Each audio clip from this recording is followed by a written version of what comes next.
temas algo raros, uno de los importantes que son. En relación, lo que vamos a ver hoy día son epinococosis y enfermedades por hemáticos. Primero, para ubicarnos, si recuerdan los parásitos hay una división fácil. Protozoos conocen el tipo que son hemáticos, patogenitos y acá nos vamos a ver. Si estos vamos a ver la epinococos.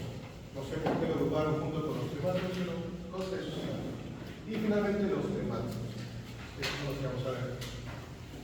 Lo más importante, epinococos. En el Perú, el epinococo granuloso produce mucha enfermedad. Y de los hematos, el más importante, fasciola. Fasciola también produce enfermedad de Perú. Y fasciola tiene su propia norma técnica. Nunca la revisaron, no existe. Entonces son enfermedades importantes para nuestro país. El resto, la mayoría son importados. Vaya, se van a solicitar, no sé, a Islandia, se van por el sudeste asiático y vienen por algunas otras cositas. Bueno, van a ser. Es muy difícil pensar y muy difícil de diagnosticar, pero para que lo sepan. Empezamos por el que nos interesa, equinococosis.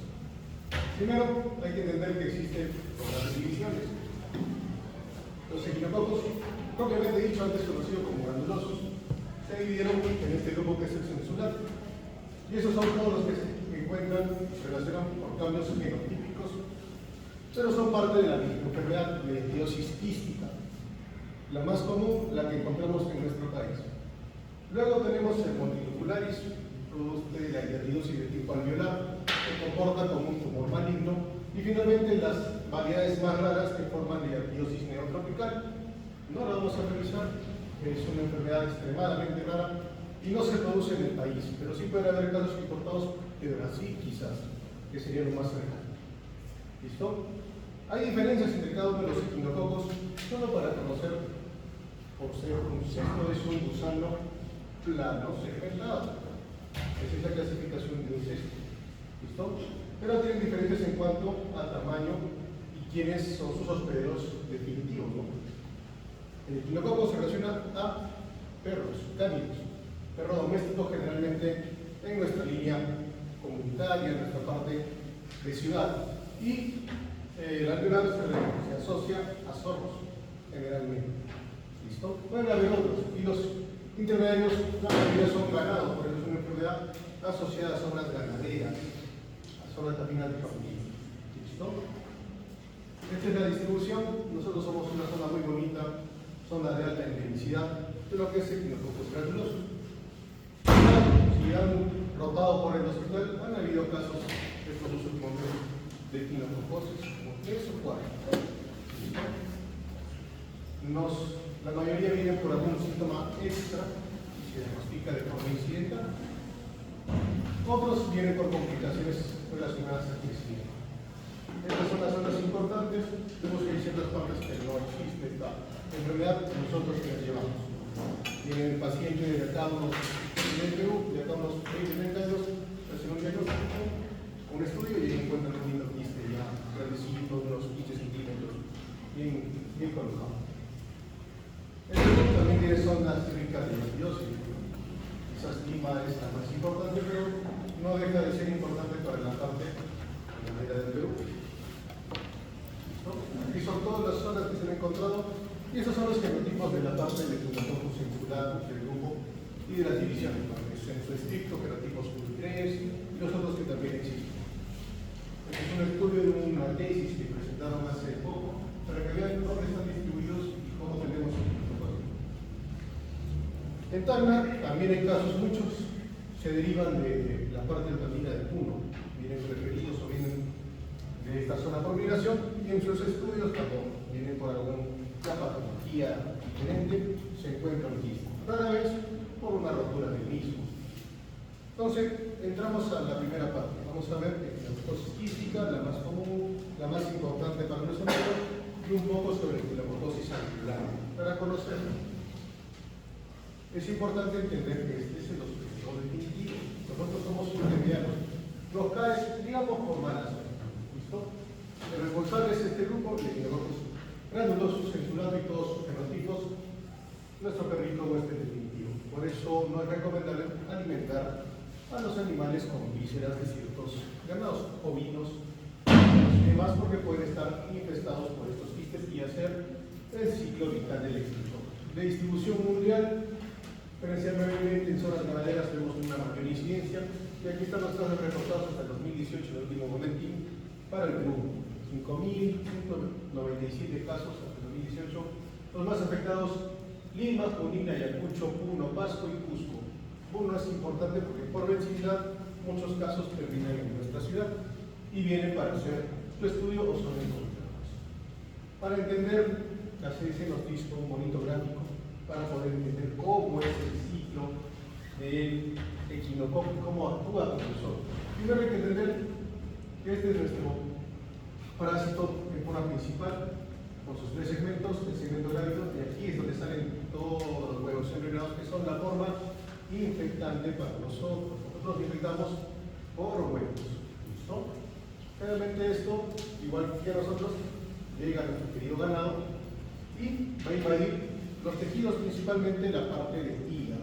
Va a llegar ahí y aquí van a comenzar a formar los quistes. Los perros se contaminan al ingerir las vísceras de estos animales contaminados. En alguna parte de todo su ciclo nosotros hacemos exactamente lo mismo. Nos contaminamos con los huevos embrionados, que es la forma infectante. Nos pone esto. ¿Listo? Una vez que nosotros ingerimos, pues va a llegar a nuestro intestino y ahí se va a formar nuestra oncósfera. Y ahí va a comenzar a migrar la parte donde quiera, que generalmente es la parte hepática, rara vez parte pulmonar, y muy extraordinario puede ir a hueso, incluso a la parte cerebral. Se ha descrito en varios lugares la parte de la oncosis. ¿Listo? Tiene sus características, que son justamente estas ventosas y estos ganglios. Siempre es bonita una imagen que seguro han visto mucho en microbiología. Es un gusano plano, segmentado. Tenemos aquí todos los segmentos, los inmaduros, maduros y el grávido. Aquí es donde se liberan los huevos. Aquí vemos sus ganchos y sus ventosas, que son característicos de los cuales es la parte de aquí, de nuestro querido parásito. Y finalmente, la forma infectante cuando forma el quiste. Es muy característico del quiste y con la formación de una capa germinal, a diferencia del lugar que se va a formar desorganizadamente. Esto lo hace en forma de un quiste, y dentro de este quiste se van a formar quistes fijos, en el interior formándose como un pandanito de abeja. En el otro va a ser una forma muy desorganizada de crecimiento, y lo vamos a ver más adelante. ¿Listo? Nuevamente, nuestro querido representante, aquí tenemos las diferentes formas de protozoales, lo que vamos a encontrar a nivel de los quistes. Así están nuestros parásitos, sea en la forma libre o en la forma imaginada. Eso se saca de las muestras patológicas de los quistes y antígenos. Cuadro clínico sintomático en la mayoría de veces. El paciente va porque le dolía la parte vesicular, tenía su cólico y además un quiste. El paciente fue para hacer un control, no se lleva a hacer su cardiovascular sobre el perfil de tórax y un quiste. Entonces es incidental la mayoría de las veces. Eso pasó, por ejemplo, en un paciente hace poco que empezó con una fibrilación auricular sobre el perfil de tórax, un quiste. Entonces es incidental muchas veces. Una vez que el crecimiento es exagerado, puede producir síntomas por el crecimiento, dolor a nivel hepático, puede haber también daños, y finalmente los síntomas por ruptura. Cuando se rompe el quiste puede producir reacciones de tipo alérgica, de tipo hipersensibilidad, hasta una reacción de tipo anafiláctico. No es frecuente, pero sí se produce. La mayoría se localiza en el pulmón. 2/3 de los quistes son pulmonares, 1/3 pulmonar, y esporádicamente un caso extraño porque vaya hacia la parte medular, hacia la parte cerebral. Acuérdense que si el quiste se rompe, puede invadir otros tejidos intraabdominalmente. El quiste hepático que se rompe o que se drenó en forma incorrecta puede invadir otras partes por diseminación por continuidad. Y ahí se forma. Entonces, la clínica, cuando hace un proceso sintomático en la parte hepática, es muy ambigua. Dolor, vamos a ver una masa si es exageradamente grande el quiste. Si produce obstrucción de vía biliar por compresión, puede ser una colecistitis, y al ponerse en cuadro el paciente, y al estudio encontramos que el responsable es un quiste grande. O ictericia también por obstrucción. Siempre es en relación a crecimiento. Si tiene mala suerte, pues si se rompe este quiste, ahí puede haber problemas, puede haber reacciones de fiebre, puede haber urticaria, tubito, eosinofilia, y en otros casos un shock anafiláctico, compromiso vital y que requiere una reacción rápida. No es lo usual, la presentación generalmente más común es incidental. A nivel pulmonar, si se rompe, puede producir una vómita, la comunicación del quiste con el árbol bronquial, una exploración salada de color marronáceo, tos, disnea, dolor torácico y hemoptisis, como parte del cuadro clínico que puede tener este paciente. Existen otras manifestaciones, también puede haber sistema nervioso central, huesos, riñones, no son las presentaciones más comunes, pero produciría clínica. ¿En base a qué? A crecimiento, ocupación del espacio. ¿Listo? ¿Cómo vamos a abordar estos pacientes? Primero, tenemos que abordar el daño orgánico, sea hepático, sea pulmonar. Entonces, para eso utilizamos una ecografía, si es el hígado, una mejor imagen. Vamos a utilizar la tomografía, una resonancia, también para ver la parte del pulmón o para ver la parte hepática, y la radiografía de tórax, que también nos podría servir como un proceso de inicio de diagnóstico. Luego, lo vamos a confirmar a través de pruebas serológicas. Tenemos una sospecha y lo vamos a confirmar con serología. Western blot es el mejor examen para poder hacer diagnóstico en base a tu sospecha. Tienes un quiste hepático y es una confirmación, si sale positivo, lo más probable es que sea una hidratidosis hepática. El Western blot tiene un rendimiento un poco más bajo en la parte pulmonar. No todos los casos van a salir positivos, pero sería bueno hacer un seguimiento y finalmente el tratamiento de estos es quirúrgico. Otros, según la eliminación directa, prueba de anticuerpos por fluorescencia directa y finalmente ELISAs, que también podrían utilizarse. En Chile trabaja mucho con ELISA. Hacen una ELISA, si sale positivo, lo confirman con Western blot. Es una forma también de trabajar en los lugares. Y finalmente, pruebas directas que podemos hacer. PCR, sí, para buscar e identificar restos de ADN de nuestro idioparásito. Por histopatología, cuando sacamos el quiste, lo estudiamos, vamos a encontrar a microscopio directamente los cólex. Podemos ver todas esas formas intraquísticas a través de microscopía directa. Entonces, tenemos muchas técnicas dependiendo en qué momento está nuestro paciente. El Western blot es quizás lo más importante, 90% de sensibilidad y especificidad para lo que es quistes hepáticos. El rendimiento cae en la parte pulmonar, porque generalmente no produce mucha reacción inmune, a diferencia del hepático. Y necesitamos unificar criterios epidemiológicos, que el paciente venga de una zona altamente ganadera, o que venga de estas zonas de alta intensidad en nuestro país, un paciente que viene de uno, de una región ganadera, que cría ganado, que tiene animales que se relacionan con este ganado, y una imagen que me da el detalle del quiste. Hay imágenes muy sugestivas de un proceso quístico a nivel hepático, y para eso es la clasificación de la OMS en cuanto a las imágenes quísticas que vamos a ver. Esta es una radiografía de tórax, bonita imagen, bien redondeada, muy altamente sospechosa de un quiste hepático, bien redondeado. Los quistes también se complican. Aquí vamos a ver estas complicaciones. Vemos la imagen, de aquí vemos cómo las membranas germinales se comienzan a estrechar. Esto también tiene un nombre radiológico. Uno lo pone como camaleón. Lo mismo, pero a nivel tomográfico y con una comunicación nacional bronquial. Estos quistes se complican y pueden tener procesos infecciosos sobreagregados. O sea, tú puedes tener tu quiste, se rompe, haces una anafilaxia. Se rompe, se comunica y hace una infección y se puede abscedar. El quistes de repente no viables terminan con un absceso.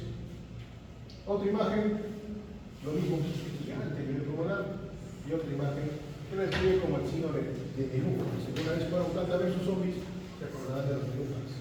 Bien bonita la imagen. ¿Listo?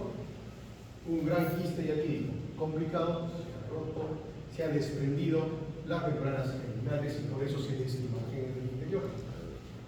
Ahora, para la parte hepática es muy importante la ecografía. Y esta clasificación es importante porque sobre esto va a ir las indicaciones de tratamiento. Cuando un quiste es quirúrgico, cuando un quiste puede trabajarse con tratamiento médico, hasta cuándo lo puedo llevar, esto nos va a decir la clasificación. Tenemos clasificación de diferentes tipos. El puro quístico, que puede ser asociado a enfermedad activa, y los estadios 1, activo, que es univesicular, y se pueden ver unas zonas como el copo de nieve. Estadio 2, multivesicular, vemos el quiste con sus quistecicos en el interior. El estadio 3, que es de transición, puede ser universal, generalmente hay desprendimiento, lo que se llamaba el camarote, los desprendimientos de la membrana germinal intraquística.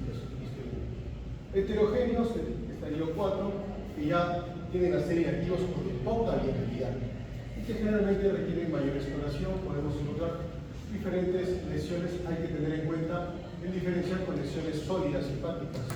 Esto puede ser no un quiste, sino un proceso oncológico. Y en el estadio 5, una lesión sólida y activo generalmente calcificado con sombra acústica posterior, que indica que no es activo. Siempre hay que hacer diferencial con otros procesos tumorales secundarios. Nos sirve porque con eso vamos a hacer más adelante el tratamiento. Lo mismo para ver en cada imagen. Estadio 1, un gran quiste, vemos a la tomografía lo mismo, el quiste es gigante. A la resonancia, por si había dudas, también vemos el mismo quiste, un tamaño considerable, el mismo corte, vemos la el estadio C2, lo mismo, pero ya vemos un quiste con múltiples quistecitos en el interior, múltiples. A la tomografía lo mismo, el quiste grande y dentro varios quistecitos. En la resonancia se ve mucho más bonito, mayor detalle. Nos complicamos, estadio 3A, igual, un quiste pero viene desprendido en el interior, lo mismo, ecografía, tomografía en resonancia, 3B, multilocular, múltiples imágenes de desprendimiento de varios quistecitos, y estos estadios, algunos tienen ya actividad, otros son de transición. 4, vemos una gran tumoración, no podemos definirla como quiste, pero sí hay muchas compromiso al interior de la tomografía y la resonancia se ve más de lo mismo, pero ya no es diferente a la misma. Vemos como la regresión, el desprendimiento y la evolución, y finalmente un quiste que se ha calcificado. Vemos acá la imagen con calcificaciones en el interior de un quiste que ya no tiene ninguna actividad. ¿Por qué es importante? Porque ya no tiene actividad, no necesita un tratamiento no necesita mayor tratamiento quirúrgico, sí requiere un seguimiento para ver si hay reactivación o algún cambio. Y finalmente, no olvidarnos el diferencial. Se comporta como un tumor sólido en hígado. Si tengo un tumor sólido en hígado, pues tengo que descartar más actividad. ¿Listo? Y esto pasa cuando un quiste pues, se rompe, se cierra en el resto de la cavidad abdominal. Vemos aquí múltiples quistes en el hígado, aquí en la parte renal, vesicular, vejiga. Entonces comienzan a cenarse. Son varios quistes en un paciente que se rompe. Entonces se pueden sembrar. Por eso la parte quirúrgica tiene una técnica importante. Si no se hace en forma adecuada, si no se tiene precauciones, se puede sembrar la enfermedad de repente en toda la parte pulmonar, en toda la cavidad abdominal y hacer complicaciones. Hace un año hemos tenido un paciente con una etilosis severa, y ahorita que este paciente se lo comaría cantidad de quistes. Y esto hay que ir sacándolos quirúrgicamente. Entonces el pronóstico no es bueno. Y ese paciente, pues, al final falleció. Y yo retiro voluntario una vez y cuando regresó con mi padre. Buena suerte. Y aquí vemos las piezas quirúrgicas. Tenemos los quistes diatídicos de acá. Podemos sacar para hacer estudio de anatomía patológica. Podemos buscar el contenido y hacer una microscopía directa para hacer finalmente el último. De aquí, esto es lo que vamos a encontrar. Una bonita imagen de los conexivos a nivel de líquido contenido en estos quistes. Lo mismo, creo que es una quiste a nivel clínico. No es una presentación usual, lo más común es que llegue a nuestra parte hepática. Lo mismo después de la cirugía y otra imagen en lugares más extraños. Un médico cardíaco. No es usual que este quiste llegue y se siembra el corazón. No es su presentación habitual, pero para que vean que se pueden encontrar incluso en sitios más alejados como un quiste a nivel vertebral. La resonancia se dio el estudio y finalmente por histopatología se confirmó el diagnóstico. Entonces, hay que tener el tratamiento. Para la parte hepática depende mucho de nuestra ecografía o de nuestro estudio de imagen y clasificarlo en uno de estos 5 escenarios. El 3 se divide en A y B. Una vez que definimos el escenario en que estamos, vamos a ver sus opciones dependiendo del crecimiento. Son mayores de 5 centímetros o menores. En nuestro medio las técnicas que podemos utilizar son muy limitadas. A nivel mundial existen muchas técnicas que se pueden utilizar. Tenemos el aspirado de inyección, respiración percutánea, que utilizamos, entramos al quiste, colocamos una solución para matar el interior del quiste y luego lo volvemos a ampliar. Finalmente tenemos otro con cateterización y las opciones quirúrgicas. ¿Qué vamos a hacer? Dependiendo de lo que encontremos en su estadio. Los C1, si son menores de 5 centímetros, son candidatos a albendazol. Esta es la dosis. Recuerden, 400 cada 12 horas violan por 3 a 6 meses. Es lo que recomiendan, por ejemplo, Santos. Hay otras recomendaciones que utilizan ciclos, pero esos tienden a fallar mucho. Lo mejor es mantener el tratamiento mínimo unos 3 meses y hacer un control en 3 o 6 meses para ver regresión del quiste. Lo que buscamos es que el quiste disminuya, desaparezca o no tenga actividad. Si no, en casos seleccionados podemos lograr uso de corticoides por riesgo de reacciones alérgicas por la liberación. El albendazol puede agrandar el quiste y hacer que fugue el material del interior y producir reacciones alérgicas. En algunos casos pueden requerir corticoides antihistamínicos, pero ya son casos individuales. Si son mayores de 5 centímetros en estadio 1, la recomendación es esta técnica. Esta función, aspiración y respiración, en este caso, de un material para matar los excoles, realmente es impresorio, utilizado. Y se debe iniciar tratamiento previo con albendazol mínimo 4 días antes y mantenerlo hasta 30 días después del procedimiento. Eso es para los estadios 1, son estadios de alta actividad biológica. Estadio 2 también, pero menores de 10 centímetros utilizamos la técnica del MUCA si lo tuviéramos disponible. Y junto con albendazol, iniciamos una semana antes del procedimiento y lo mantenemos de 4 a 6 semanas post procedimiento por el riesgo de que haya diseminación. Y mayores de 5, podemos considerar también cirugía más albendazol. Una semana antes de la cirugía utilizamos el albendazol y lo mantenemos por 4 semanas. En nuestro medio no tenemos mucha opción, depende mucho de la experiencia para hacer un examen de PAI, de aspiración percutáneo, y el catéter especial no lo manejamos aquí, así que las opciones son menor de 5 y mayor de 5, mayor de 5 quirúrgico, menor de 5 tratamiento médico. Así de simple. En otros lugares donde tenemos muchas mejores herramientas de tratamiento, pues tenemos más opciones. En estadios de actividad transicional, los 3, el tratamiento es muy similar. Menor de 5 centímetros, albendazol. De 3 a 6 meses y valorar corticoides por el caso de que pueda tener alguna reacción de tipo alérgico. Mayor de 5 centímetros, igual. Hay que tener en cuenta que cuando un quiste tiene muchos quistecitos en el interior, esa técnica se tiene que individualizar para cada uno de los quistecitos. Entonces es más complejo, por eso requiere ese tipo de técnica. Igual, la misma indicación, mínimo 4 días antes del procedimiento, iniciar el albendazol y mantenerlo por 30 días. La dosis 400 miligramos cada dosis, en la dosis plena para un paciente adulto mayor de 70 kilos. ¿Listo? En 3B, lo mismo que el anterior, menor de 10 centímetros, considerar el MUCA, igual albendazol y finalmente la cirugía. Nuestro medio se limita mucho a la cirugía. Si queremos hacer cualquiera de estos dos procedimientos, hacemos un seguimiento entre los 3 a 6 meses individualizando el caso para ver recidivas de este quiste, si igual que aumente de tamaño o que haya habido una fuga y forme nuevos quistes, que también es posible.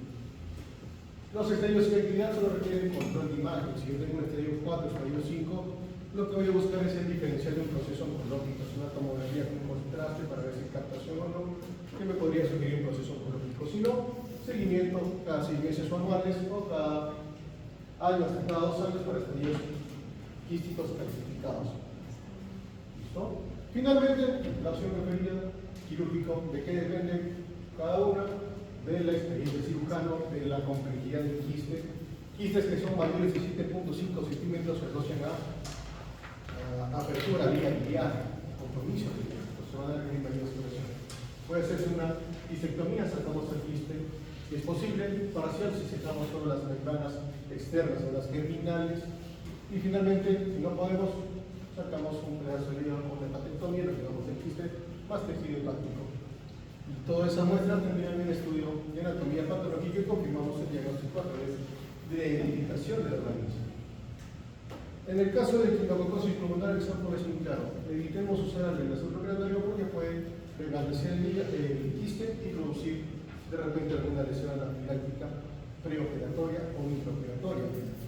El tratamiento es de albendazol 2 veces por semana, por lo menos 28 días después de la operación. Incluso se puede prolongar ese tiempo a 6 semanas o más. En los quistes rotos complicados puede requerir un tratamiento más prolongado. Y para pulmonares nunca se utiliza este tipo de técnica. No vamos a ingresar, aspirar en la parte pulmonar por alto riesgo de complicación y de anafilaxia, a diferencia de los hepáticos. Cualquier quiste fuera de esa ubicación, esta técnica de Pike no está recomendada.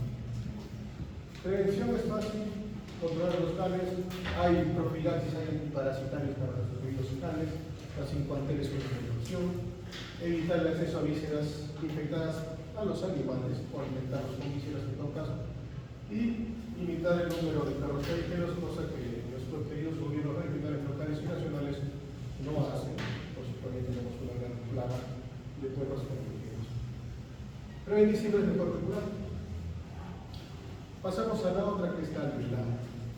La alveolar es mucho más rara, no se presenta en nuestro medio felizmente y se comporta como un tumor maligno.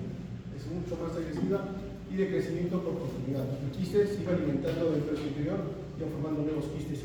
Este no, va invadiendo este quiste en forma de vesículas o quistes. Es una zoonosis igual, el productor es el multilocularis y el golpe definitivo generalmente es el zorro. Es mundial igual, pero predomina en la parte de Europa y sobre todo en Asia. El 91% de los casos están en China y van por ahí negando. Por lo demás, lo mismo, la forma infectante sigue siendo los huevos envenenados. Generalmente el huésped intermediario son los roedores, del cual se alimentan los queridos zorros. Y en este ciclo, en algún punto, estos huevos, ya sea por la materia fecal de nuestros queridos caídos, en este caso los zorros, pues llegan a nosotros en contacto con algún alimento contaminado, sólido contaminado, etc. Y vamos a llegar hasta el intestino, donde finalmente se va a liberar y va a ir hacia las zonas de daño y formar los quistes a nivel hepático. Pues esos quistes se comportan de manera diferente. ¿Se acuerdan del otro que vimos bonito, una forma quística? Tenía una capa, este no. Este comienza a invadir, igualito que un tumor, comienza a ser vesículas quísticas por el interior lleno de los protozoales. Y aquí vemos la mínima. Los ganchos no se tienen con el conocimiento de sinotipia, es lo que nos configura, pero el crecimiento es como un cuadro tumoral, comienza a invadir tejidos hepáticos y es mucho más difícil el tratamiento. Este no responde al metrazol, por ejemplo, de forma similar que lo hace el otro cuadro. Las formas lavarias celulares se caracterizan principalmente como un tumor hepático de crecimiento lento, con destrucción progresiva de hígado y extensión de estructuras vecinas, que pueden ser importantes. Los síntomas clínicos se desarrollan en décadas después de la infección inicial. Como es un proceso lento, igual que el quiste diatídico, conforme va creciendo, va produciendo el cáncer. Si no produce clínica hasta que es exageradamente grande, o produce alteración en la función hepática. Dolor en cuadrante superior derecho del epigastrio, agrandamiento del hígado, ictericia por obstrucción, son los cuadros clínicos que pueden ser más evidentes.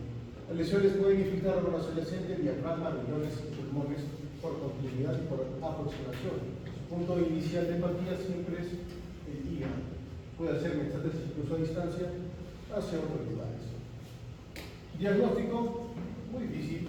Se puede utilizar el antígeno LB2, que es más útil para el seguimiento de los pacientes, una vez que están operados, para reseccionar esas partes del crecimiento quístico. Otro es el ICM18, también para monitorar tratamiento.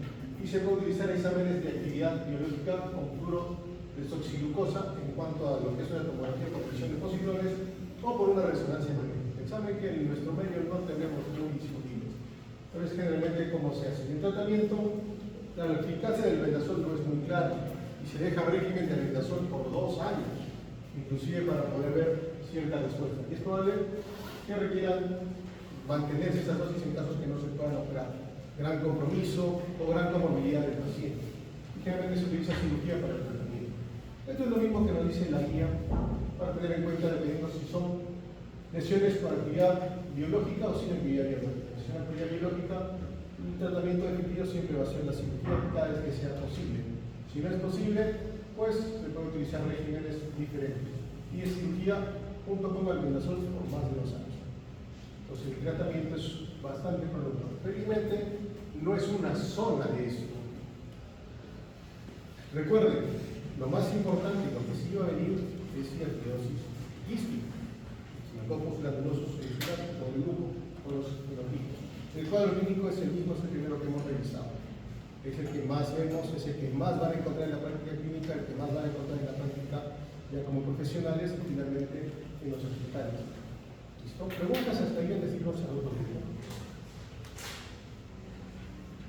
Se recuerdan mucho el equinococos granulosus de la etiolosis, eso sí se va a preguntar. ¿Listo? Del otro para complicarnos la existencia.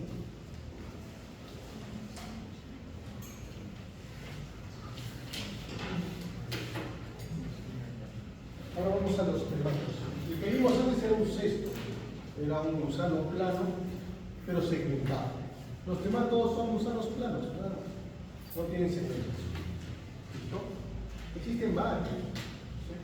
Son planteamientos adultos que comparten algunas características comunes, como el tamaño macroscópico, de 1 a varios centímetros, son aplanados horizontalmente y tienen cuerpos con una simetría elemental y poseen 2 membrosas funcionadas, la oral y la letal. Todos son hermafroditas excepto los esquistosomas. Esos son los únicos que tienen 2 grupos. Macho y hembra son importantes para el proceso patológico. ¿Listo? Los humanos se infectan ya sea por penetración directa a la piel o porque hemos ingerido alguna forma infectante. Son las únicas 2 formas de contagiarnos por esto. Vamos a empezar a ordenarlos. Los tematodos se pueden agrupar dependiendo de su preferencia. ¿Dónde van? La preferencia vertical. Los sanguíneos, porque por esa forma se van a diseminar hasta llegar a un punto. Los sanguíneos que van a la parte intestinal son estos esquistosomas y finalmente los que llegan a su destino desde la sangre a la parte urogenital, el esquistosoma hematócrino. Importante porque es el único que va a ir tan complexo en la parte vesical y ahí es donde va a provocar el cuadro clínico.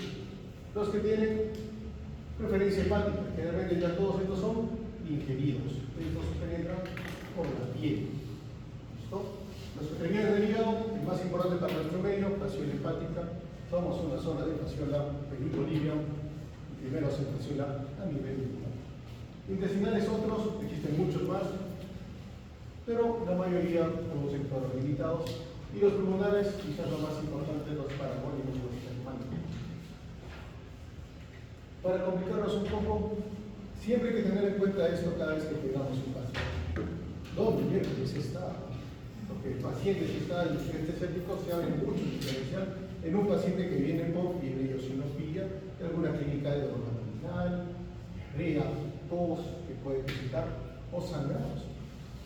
Cuando vino, los tiempos de incubación son extremadamente largos, actividad exciso, estos parásitos se asocian mucho a agua, sus hospederos intermedios y definitivos tienen que ver muchas veces con agua dulce, con caracoles, con crustáceos, con pescados, comidas, generalmente marías y plantas de agua, como por ejemplo los perros.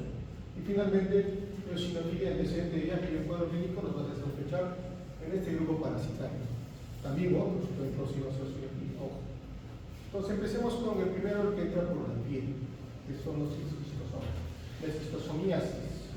¿Listo? Se caracteriza por encontrarse en agua dulce y en caracoles que iban en este medio.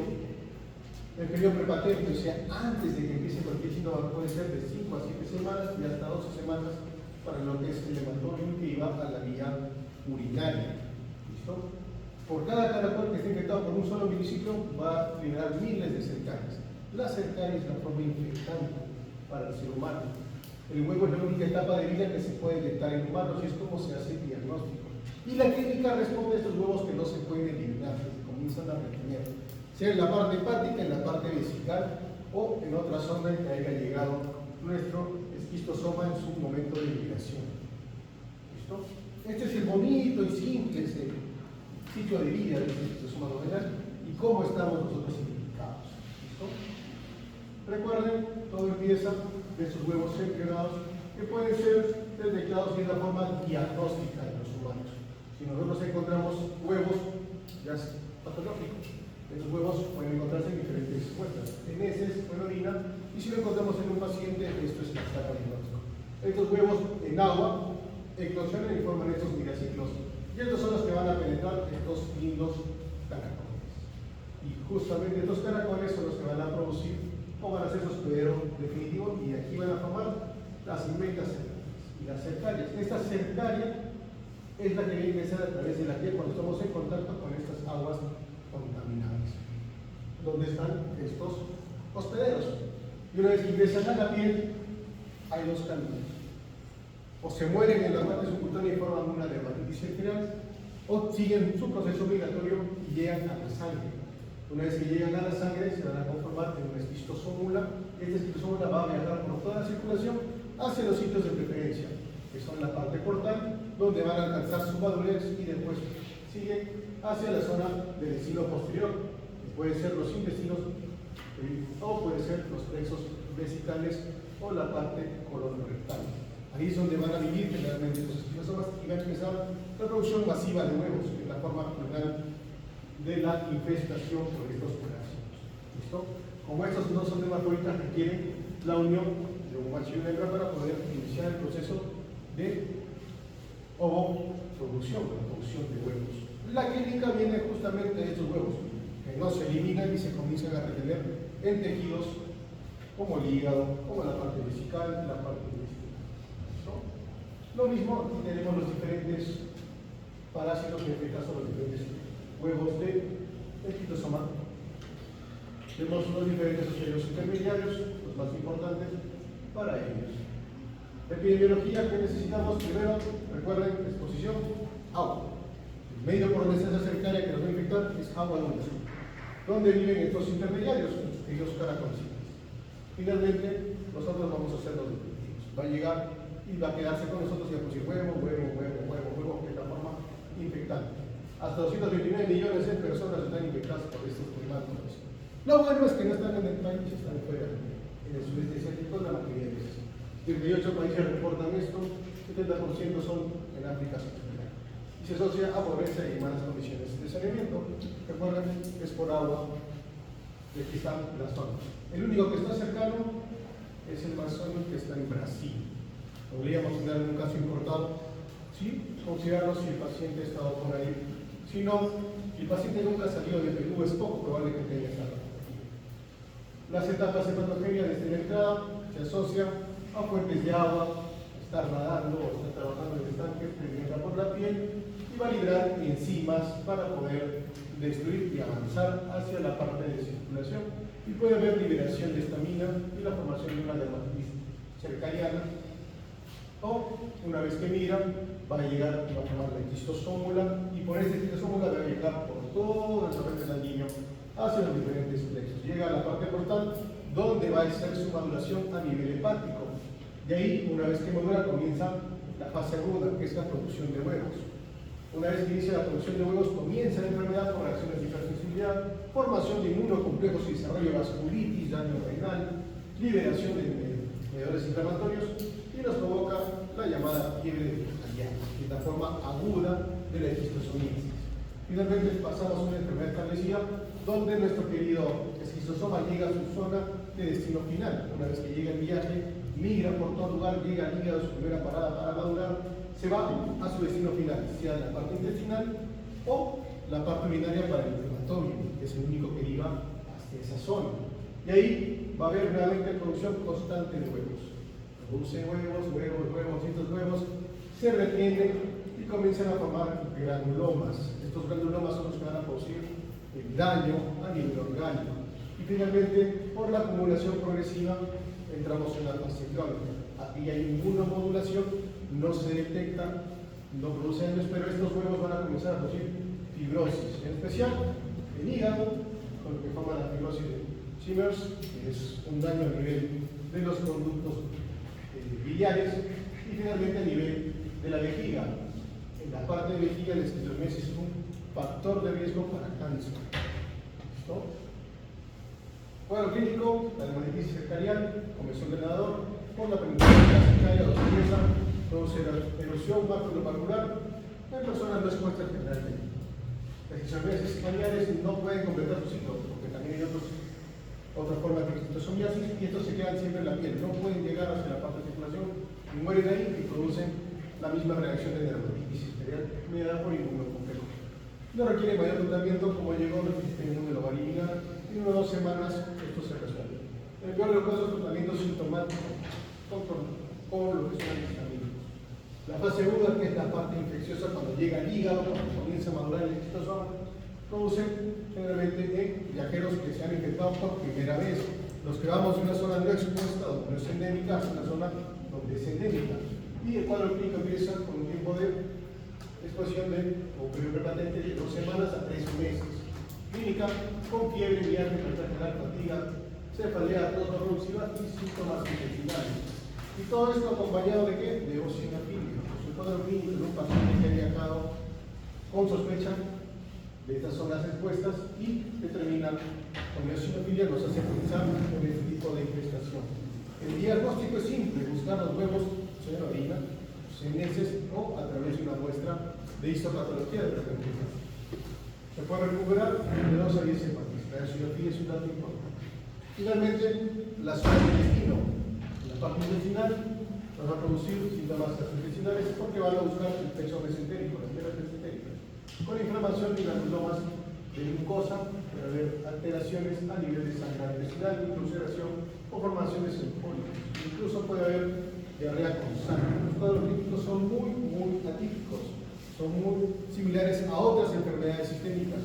Por eso es importante los antecedentes, en este caso la exposición. Si nuestro paciente no está expuesto a este tipo de agua, no está fuera de esta zona que no es endémica, pues este diagnóstico no va a estar dentro del diferencial. A nivel de plato espémico, como dijimos antes, produce fibrosis, especialmente el lóbulo izquierdo, y generalmente eso se ve más en niños. En los adultos, la parte tardía por exposición prolongada, con fibrosis periportal y daño finalmente asociado a fibrosis. Como se produce fibrosis en el hígado, va a haber hipertensión portal y todo el cuadro clínico de un proceso de cirrosis muy similar, con varices esofágicas, con formación de citis.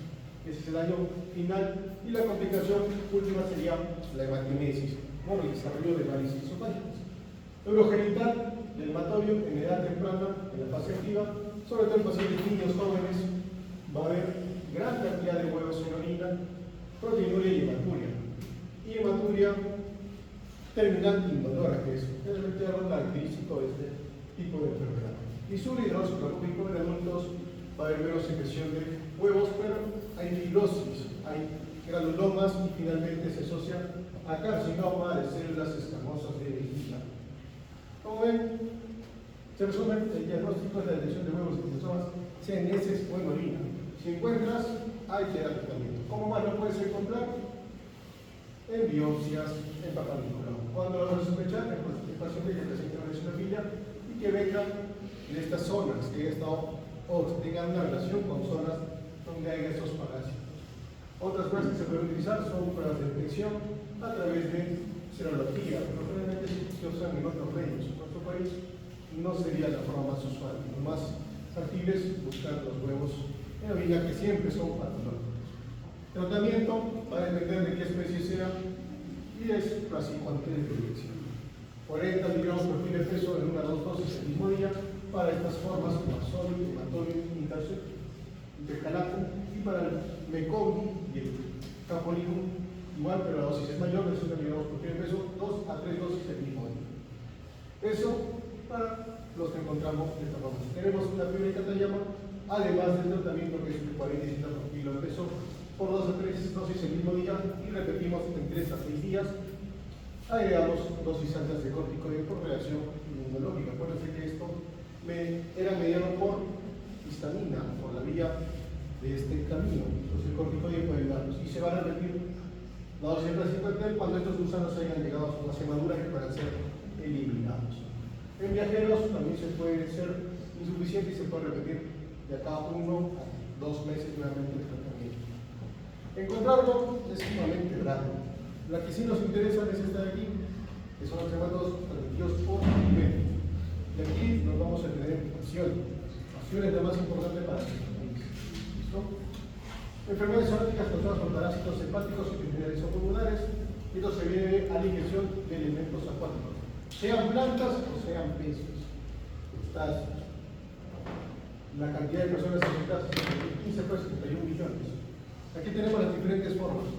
En hígado vamos a trabajar con Opistorchis, con Chlornacis y Fasciola. La que más nos interesa es la fasciola hepática. Es endémica en nuestro país, en ciertas zonas antoninas.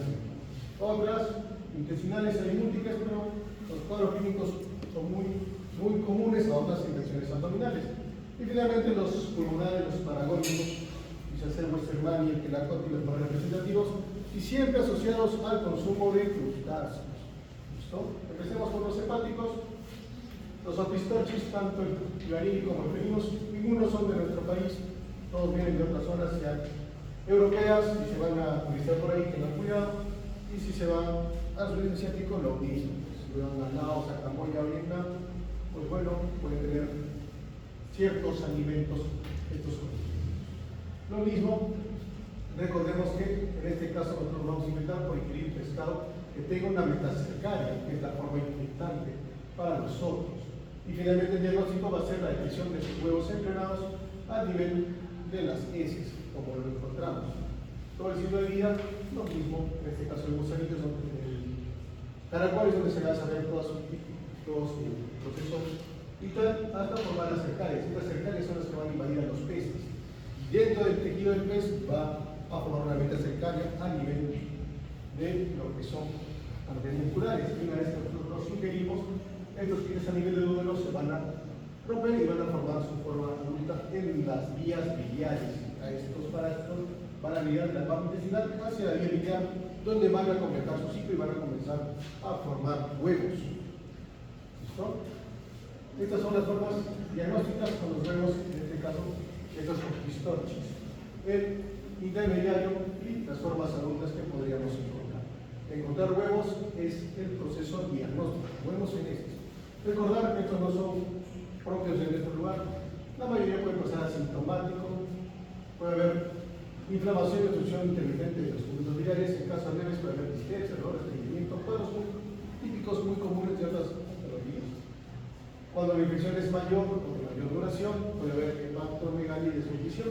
Y en casos raros, como afecta a vía biliar, que es un último camino, puede haber colangitis, colecistitis y asociarse con angiocarcinoma. Y finalmente, también puede ocasionar pancreatitis por continuidad. El felino es el que presenta fase 2 similar a la fiebre de Catayama, que es de la esquistosomiasis, con fiebre, malestar, náuseas, cinefilia, pacientes expuestos. Otro, la colornitia. La colornitia, al igual, no es parte de nosotros y se van a utilizar, o sea, Japón, va Corea, tengan cuidado, ahí sí es zona donde podría presentarse. Lo mismo, una metacercaria es nuestro infectante a nivel del pescado, en este caso el agua dulce. Ciclo vital es exactamente el mismo, va a llegar al duodeno y de ahí busca la vía biliar. Los huevos son muy similares entre las dos especies. ¿Listo? Síntomas relacionados a la carga. De mayor carga puede haber mayor infección y mayor líquido. Puede pasar asintomático y finalmente lo mismo. El punto vital, el punto donde va a llegar es la vía biliar, y ahí es donde vamos a buscar problemas.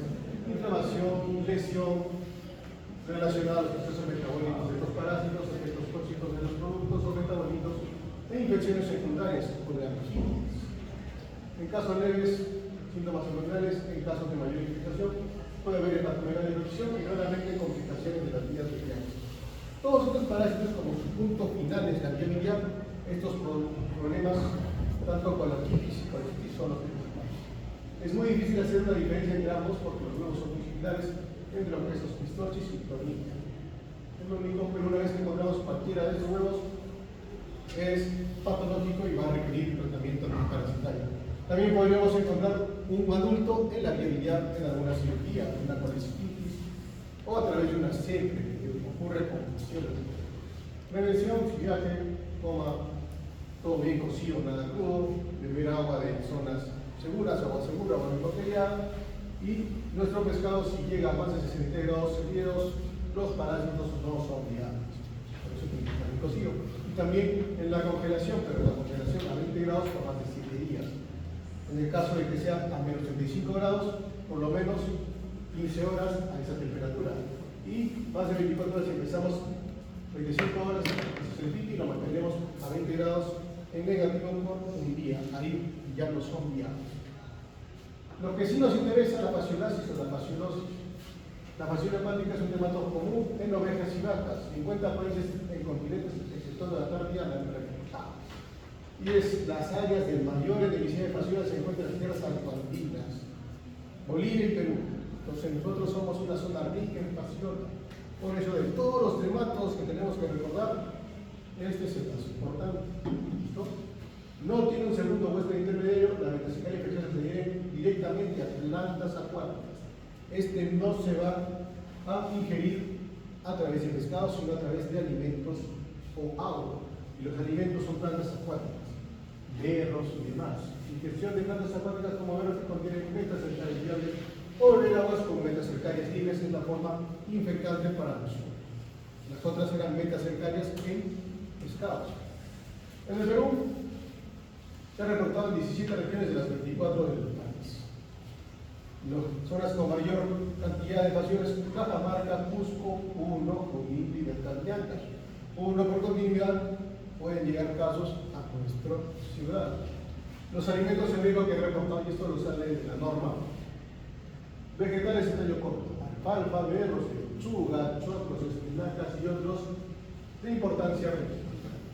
Jugos, infusiones, ensaladas, envolventes o extractos preparados con insumos crudos o agua insegura.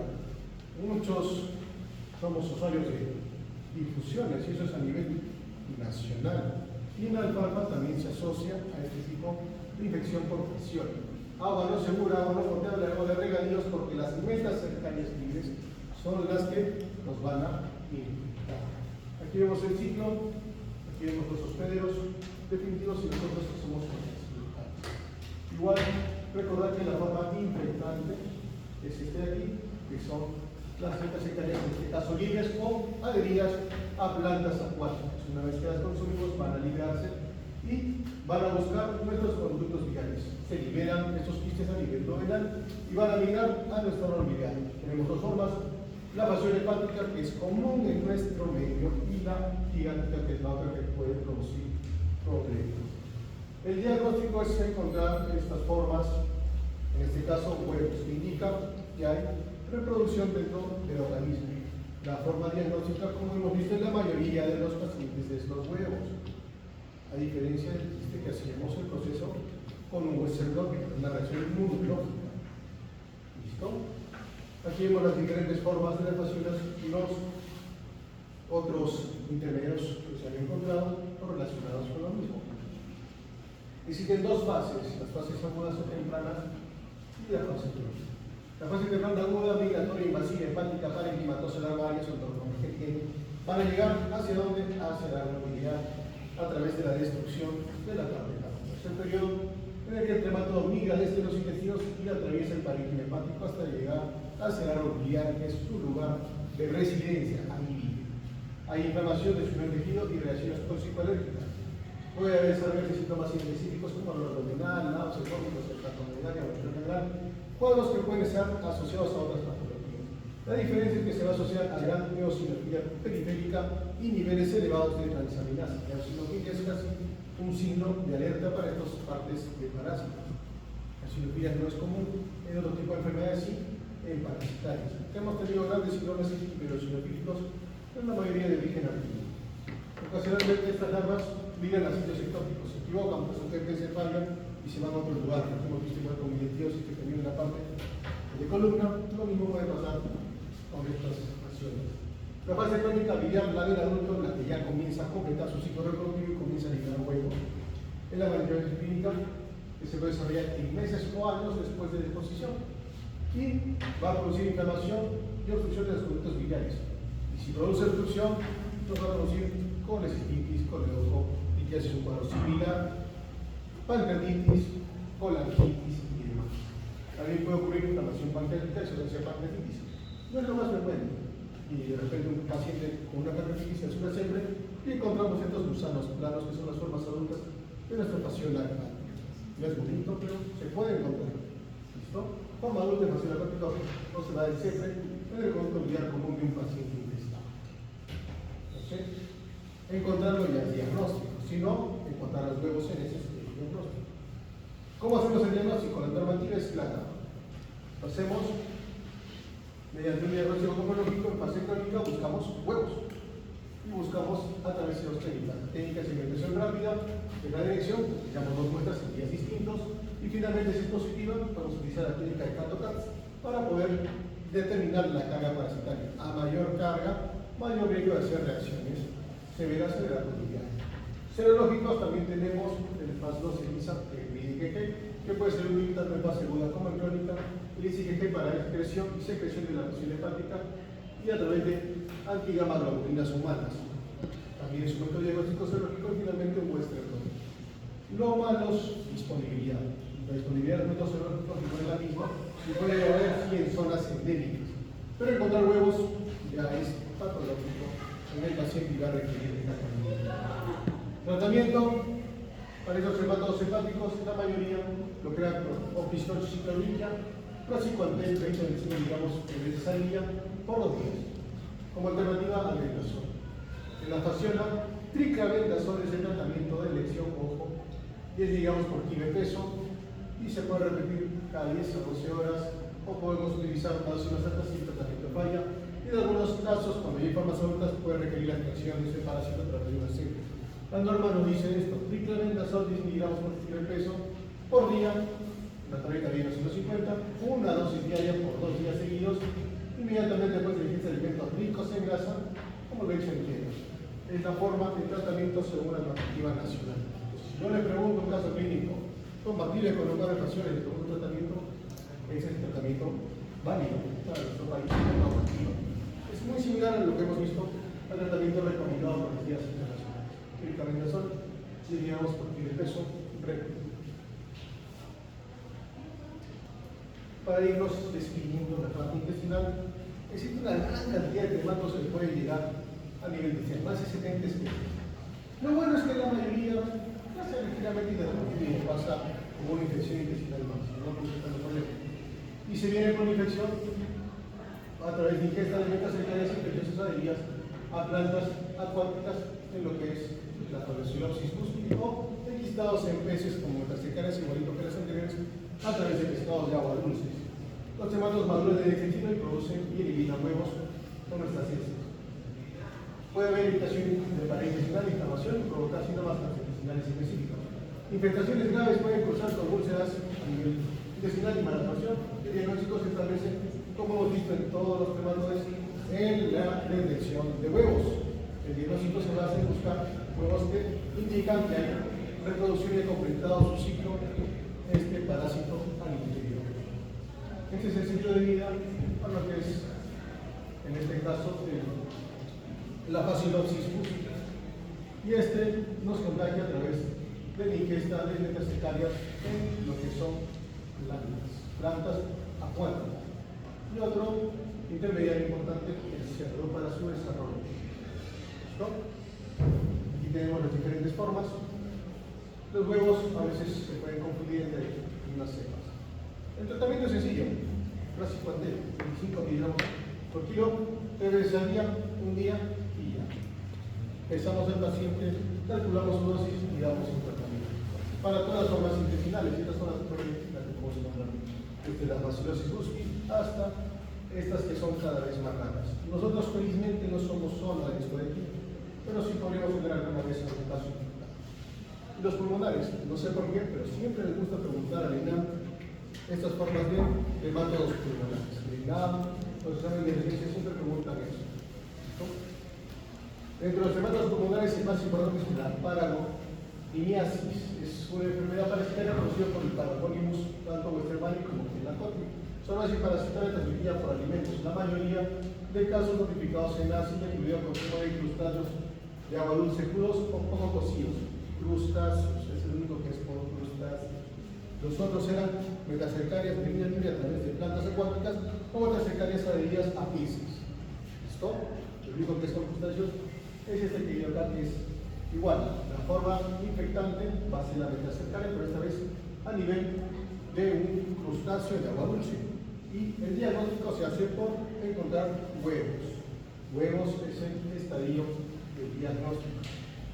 Lo mismo, todas las formas proyectos van a afectar a nivel pulmonar, van a llegar a la parte pulmonar, produce fiebre, tos, hemoptisis y eosinofilia. Como todos los cremátodos producen eosinofilia.